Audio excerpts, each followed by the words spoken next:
Well, obviously, I'm very concerned about the conflicting messages that have been sent from the Biden administration in regards to would a minor incursion be okay versus now what you're seeing a full scale invasion of Ukraine beginning, in my opinion. And that handling is just unacceptable.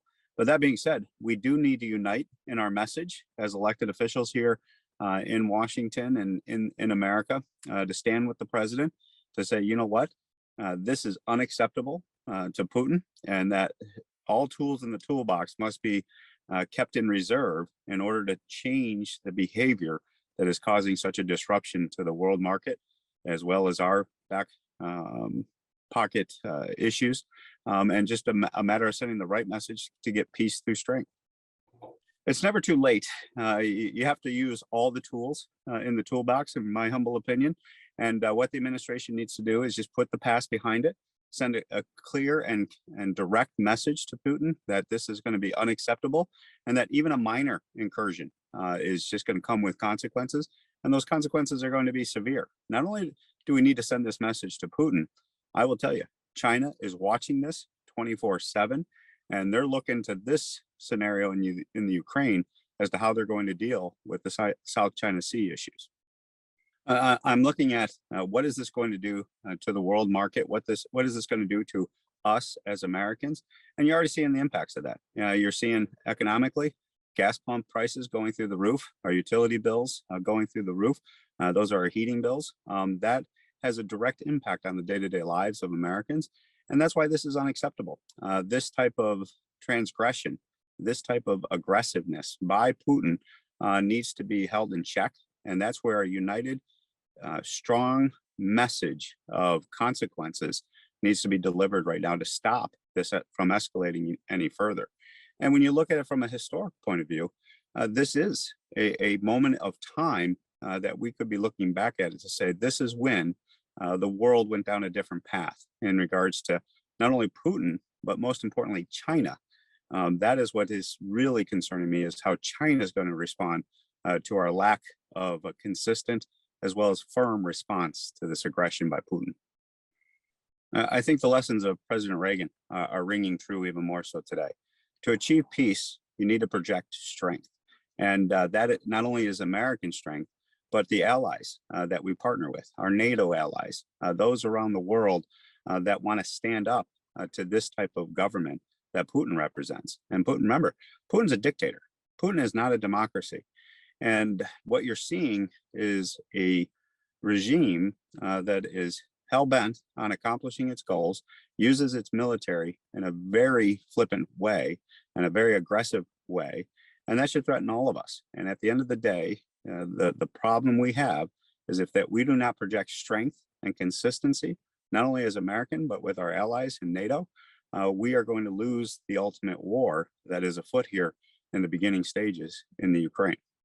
I hope so, but what you have to do is use all the tools in the toolbox, including economic sanctions, not only on Russia itself, but as you point out, those surrounding Putin that are his oligarchs, those are the money makers behind the scenes that keep him in power to a large degree.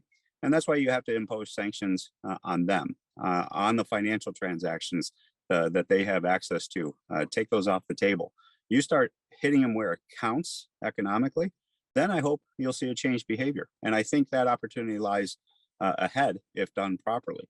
On top of that, you can't take tools off the table. That is another concern I have with President Biden. Is I understand sending a message to the American population that we won't engage troops in this area, but you cannot limit. You don't know where the future is going to go, and to say now that you're going to take troops off the table.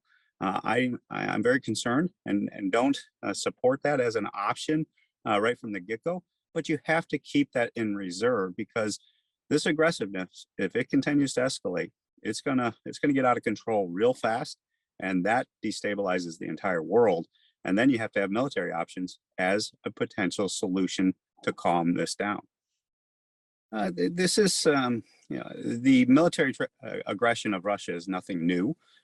We have seen this before, but it's also being done at a time when you have weak leadership being displayed. And that's what I'm referring to with the inconsistent messages and also messages of accepting minor incursions.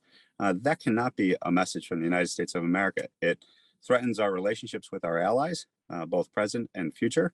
And we just need to make sure that we go forward in a way that recognizes this is very serious and that it has to be dealt with, and it has to be dealt with firmly, quickly, in order to secure the peace that we all want. That is going to have to come from that message of strength. Just as I know many Americans, we're tired of war, but at the end of the day, there are evil people in the world. And what Putin is doing is an extension of that evilness, in my humble opinion. And what that has to be met with is a check by America and her commitment to doing what's right each and every time we're faced with these types of threats. And we are, love it or hate it, we are that beacon of hope and stability around the world. And with that comes responsibility. And with that responsibility, we always have to be worried about what could happen if we are not in that position of strength. I think the US and our democratic allies represent the best hope for peace. And it's not just based on us as a military power, as an economic power, but based on our democratic principles, based upon our ideas of freedom. And if we don't stand up to a nation like Russia and China in regards to what they want to do and how they see the future of the world, then God forbid that world comes into existence, because then freedom and democracy itself is at threat.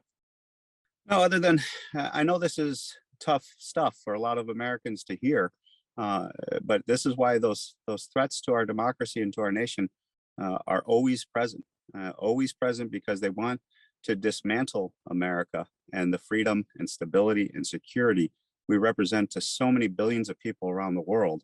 That is why it's so important that we remain strong, remain committed, and we make sure that our nation is united as we face these difficult threats.